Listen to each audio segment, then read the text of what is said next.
കുട്ടികൾ തീരെ സാമൂഹ്യബോധമില്ലാത്തവരാണ്, സാമൂഹിക പ്രതിബദ്ധതയില്ലാത്തവരാണ്, മയക്കുമരുന്നിനും കഞ്ചാവിനും അടിമകളായി ഈ തലമുറ എങ്ങോട്ടാണ് പോകുന്നത് എന്നൊക്കെയുള്ള ഒരുപാട് കമന്റുകളും ഒരുപാട് ആശങ്കകളും ഒക്കെ ഈ അടുത്ത കാലത്തായിട്ട് നമ്മളെയൊക്കെ അലട്ടിയിട്ടുള്ളതാണ്, നമ്മളൊക്കെ സംസാരിച്ചിട്ടുള്ള കാര്യമാണ്. എന്നാൽ എല്ലാ കുട്ടികളും അങ്ങനെയല്ല. എല്ലാ തലമുറയിലും ഉണ്ടായിരുന്നത് പോലെ തന്നെ ഒരുപാട് മാണിക്യങ്ങൾ പുതിയ തലമുറയുടെ പ്രതീക്ഷയായി ഇപ്പോഴും നമ്മുടെ നാട്ടിലുണ്ട് എന്നൊരു കാര്യമാണ് ഈ വീഡിയോയിൽ എനിക്ക് നിങ്ങളെ കാണിച്ചു തരാനുള്ളത്.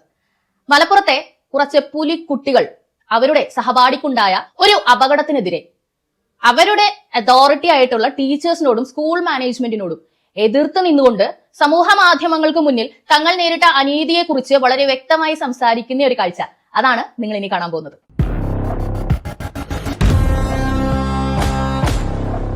വീഡിയോയിലേക്ക് വരുന്നതിന് മുമ്പായി സംഭാവനകളുടെ കാര്യം ഒന്നുകൂടി ഓർമ്മിപ്പിക്കുന്നു. റീസൺ പറഞ്ഞ് നിങ്ങളെ വീണ്ടും ബോറടിപ്പിക്കുന്നില്ല. അഡ്വർടൈസ്മെന്റിന്റെ കാര്യം ഒന്നുകൂടി ഓർമ്മിപ്പിക്കുന്നു. ഡീറ്റെയിൽ ആയിട്ട് അവസാനം പറയാം. അപ്പോൾ back to the topic. Malappuram MSP higher secondary സ്കൂളിലുണ്ടായ ഒരു ദാരുണ സംഭവം.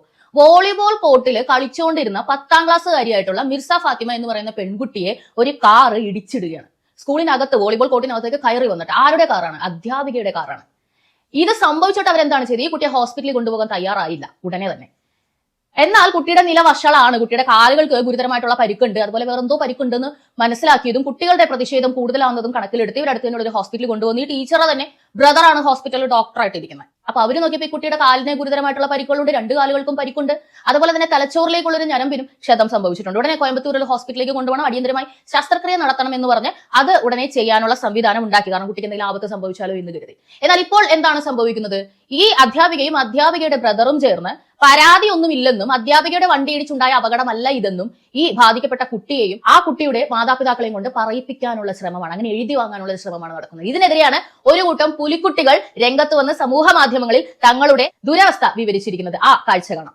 പിന്നെ സഹകരണം എന്ന് പറഞ്ഞത് 2 പൊട്ടെന്നാണ്. പിന്നെ അവർക്ക് പെരക്കാർക്ക് അവിടെ നിർത്താൻ ഒരു ഇതില്ലാത്തതുകൊണ്ട് ഒരു KPM കൊണ്ടുപോയപ്പോഴാണ് 3 പൊട്ടും തലച്ചോർക്ക് പോണ ഒരു ഞരമ്പിന് ക്ഷതം ഉണ്ട് എന്ന് പറയുന്നത്.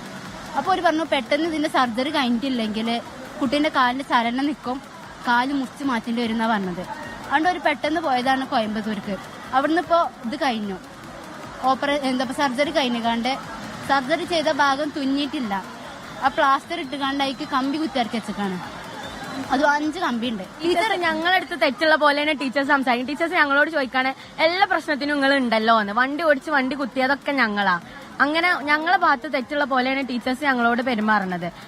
ഇവര് ടീച്ചർ ആ ഡോക്ടർ മിർഷനോട് പറയണേ ഇജ് ഒന്നും കണ്ടിട്ടില്ല, എനിക്കൊരു പ്രശ്നം ഉണ്ടായിട്ടില്ല. അതിനെ ടീച്ചറെ ബ്രദർ പറയാണ് എനിക്കൊരു പ്രശ്നം ഉണ്ടായിട്ടില്ല, ഒന്നും ഉണ്ടായിട്ടില്ല, അങ്ങനെ ഈ പറയണെന്ന് പറയാണ്. ഒരു കേസും ഇല്ല എന്നുള്ള രീതിയിൽ ഒപ്പിട്ട് കൊടുക്കണം എന്ന് മിർഷന്റെ പാരന്റ്സിനോട് ഓല് പറഞ്ഞു. അങ്ങനെ ഇവരെങ്ങാനും ഒപ്പിട്ട് കൊടുത്തില്ലെങ്കിൽ മിർഷക്കുള്ള കോമ്പൻസേഷനും ഉണ്ടാവില്ല, കേസും ഉണ്ടാവില്ല, ഒന്നും ഉണ്ടാവില്ല.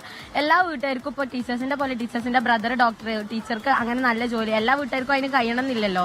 വലിയ എമൗണ്ടിന്റെ ഓപ്പറേഷൻസ് ഒക്കെയാണ് ഓൾക്ക് വരുന്നത്, മിർഷക്ക് ചെയ്യാൻ വരുന്നത്. ഒന്ന് കഴിഞ്ഞു, ഇനി ഒക്കെ ഇഷ്ടംപോലെ സർജറി ഉണ്ട്, 6 മാസമൊക്കെ റെസ്റ്റാ.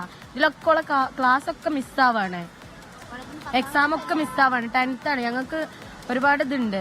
കഴിഞ്ഞ വർഷം ഞങ്ങള് ലഞ്ച് ബ്രേക്കിന് ഈ ബോയ്സ് ഒക്കെ പൊതുവെ സ്കൂൾ ഗ്രൗണ്ടില് ഫുട്ബോൾ കളിക്കുമല്ലോ. കഴിഞ്ഞ പ്രാവശ്യം ലഞ്ച് ബ്രേക്കിന് കുട്ടികളെ ഉള്ളിൽ കയറ്റി. എന്ത് പറഞ്ഞാണ്ടറിയോ?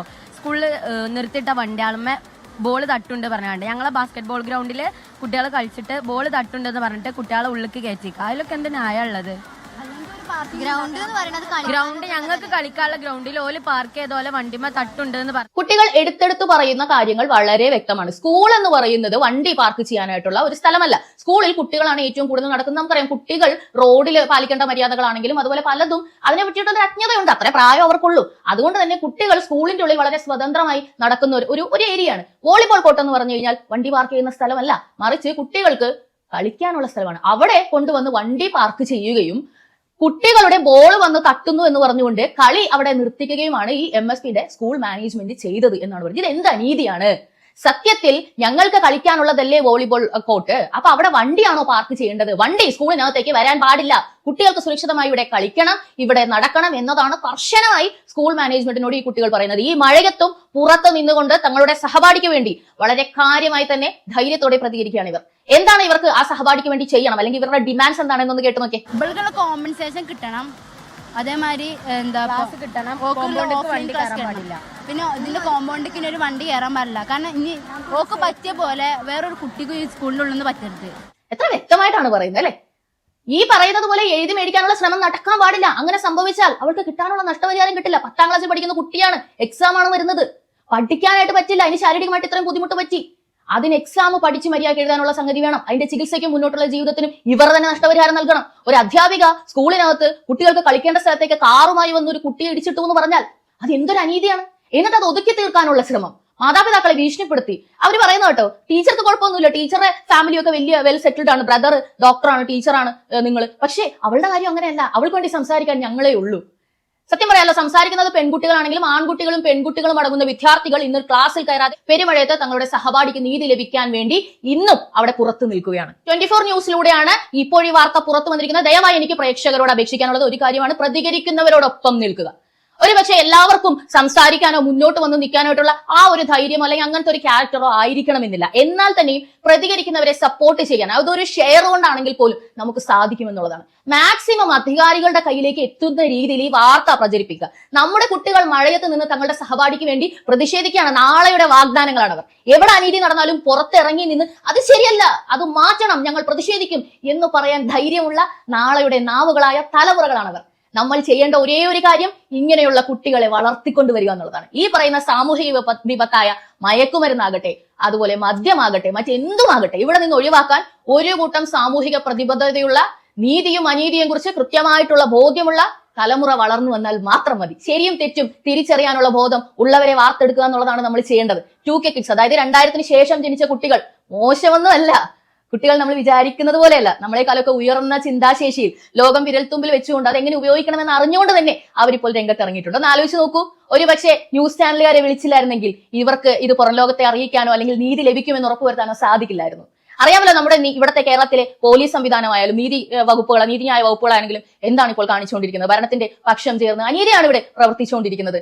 നീതി ലഭിക്കുന്നത് ആകെ മീഡിയകളിലൂടെ മാത്രമാണ്. അത് മെയിൻ സ്ട്രീം മീഡിയ ആണെങ്കിലും അതുപോലെ യൂട്യൂബ് മീഡിയ ആണെങ്കിലും ആളുകളിലേക്ക് എത്തുമ്പോൾ മാത്രമാണ്, സാമൂഹികമായി നമ്മളെല്ലാവരും പ്രതിഷേധിക്കുമ്പോൾ മാത്രമാണ് ആളുകൾക്ക് ഇവിടെ നീതി ലഭിക്കുന്നത്. കൃഷ്ണകുമാറിന്റെ വിഷയത്തിൽ അതാണ് സംഭവിച്ചത്. നമ്മൾ പ്രതിഷേധിച്ചില്ലായിരുന്നെങ്കിൽ, നമ്മൾ സംസാരിച്ചില്ലായിരുന്നെങ്കിൽ കൃഷ്ണകുമാറും ഗർഭിണിയായ ആ മകളും ഇന്ന് അഴിക്കുള്ളിലാണ്. നുണ പറയുന്നവർ ജയിച്ചു കയറിയനെ, അതിനൊരിക്കലും അനുവദിക്കരുത്. ദയവേത് ഈ വീഡിയോ ഷെയർ ചെയ്ത് മാക്സിമം ആളുകളിലേക്ക് എത്തിക്കുക.